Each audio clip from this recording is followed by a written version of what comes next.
Il pianeta. Un piccolo mondo morto da milioni di anni sepolti sotto strati di roccia e di polvere e sabbia gialla, finissima, impalpabile, sollevata per miglia da un vento impetuoso, incessante, che soffiava con forza il suo alito caldo sulle vecchie rovine delle città fantasma.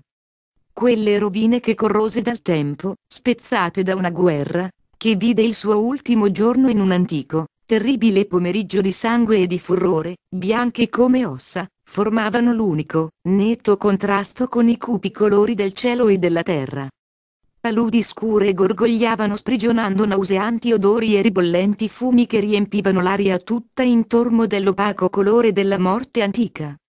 Sgretolate, tormentate da un vento flagellante, chiazzate dai rossicci colori di una terra arsa alle montagne, simili a volti scolpiti nell'attimo fatale in cui gridavano all'universo una vana preghiera, si susseguivano per migliaia di chilometri, senza soluzione di continuità.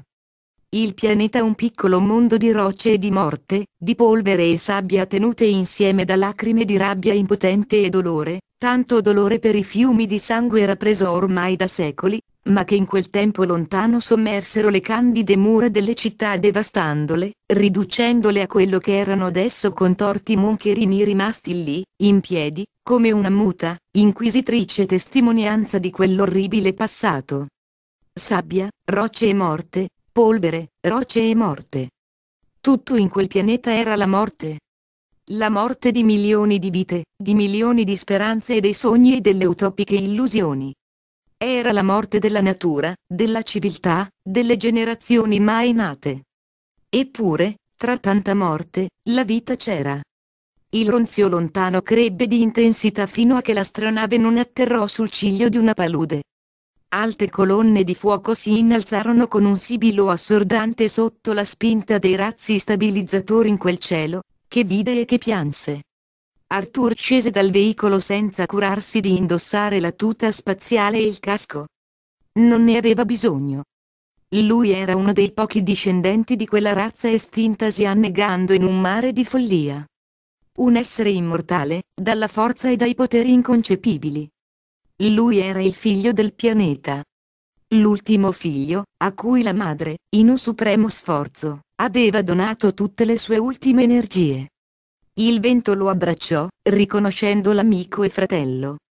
La palude ribollì, felice di rivederlo, e la sabbia gli danzò intorno nascondendosi tra i suoi capelli o pizzicandogli con impeto gioioso il corpo seminudo. Arthur abitava su un altro mondo, lontano, lontano nelle tenebrose spirali dello spazio, su una di quelle stelle, che nel cielo si confondevano, ma il suo immenso amore per il pianeta gli faceva percorrere milioni di anni luce per incontrarlo, per rivederlo e per parlargli, sì. Per parlargli degli altri mondi e della sua vita. Nessuno conosceva il suo segreto. Nessuno sapeva dove si trovasse quel pianeta, né che lui ci fosse nato tanti anni prima. Secoli, millenni prima. Arthur sorrise e si sedette su un masso, vicino alla palude. «Benvenuto, Arthur», disse il pianeta parlando con la voce acuta del vento, col frusciare della sabbia contro la roccia, col palpitare delle bolle nere nelle acque scure della palude. «Su. Racconta. Raccontaci, Arthur. Siamo ansiosi di ascoltarti. Abbiamo aspettato così tanto tempo». E Arthur parlò. Raccontò cose meravigliose, parlò di maestose città operose, piene di vita e di luce, e dei verdi giardini, e delle acque chiare e fresche. Parlò della sua donna, del colore dei suoi occhi, parlò della gente, di tanta gente. Raccontava storie splendide, e il pianeta lo ascoltava in estasi e in assoluto silenzio, rivivendo il suo felice passato prima della guerra. Arthur raccontava per ore, senza stancarsi, delle cose più impensate, più strane o anche di piccole cose, e scherzava, e quando rideva riempiva il pianeta di fragorose risate, che il vento afferrava portando con sé ma non disperdendole, oh no, seminandole invece con cura come fossero stati semi magici capaci di ridare la vita, che si era estinta da troppo tempo.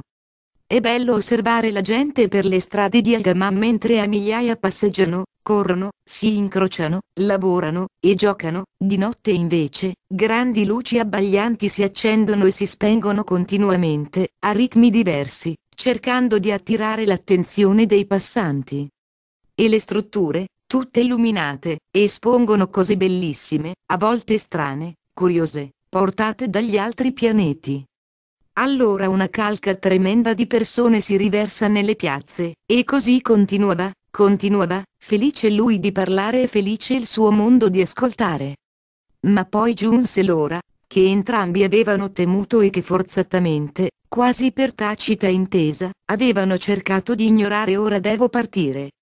Si è fatto tardi, resta ancora un poco, Arthur, dicevano i sassi e il vento e le paludi. Raccontaci ancora.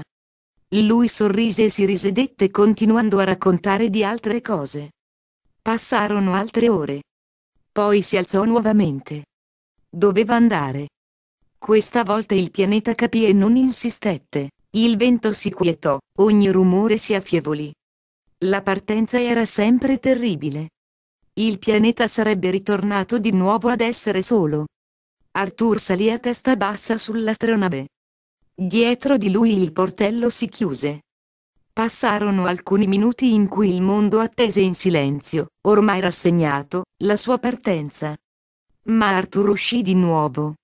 Sorrideva. Aveva con sé un piccolo apparecchio metallico. Subito il vento sibilò tra le sue mani, curioso. È un registratore, disse, trasmette parole e suoni. Lo poggiò su un masso concavo, in modo da proteggerlo dal vento, e lo mise in funzione. Le note armoniose di una splendida canzone si diffusero dagli altoparlanti, disperdendosi nell'aria trepidante. Dalla musica emerse una voce calda, sincera, che il pianeta subito riconobbe.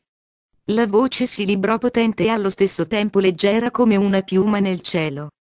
Sono canzoni, spiegò Arthur al pianeta, sono le mie canzoni. Le scrivo e le canto.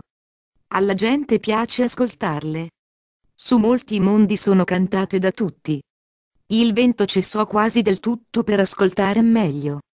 Tra le stelle lontane c'è un mondo al di là dei ricordi dell'uomo.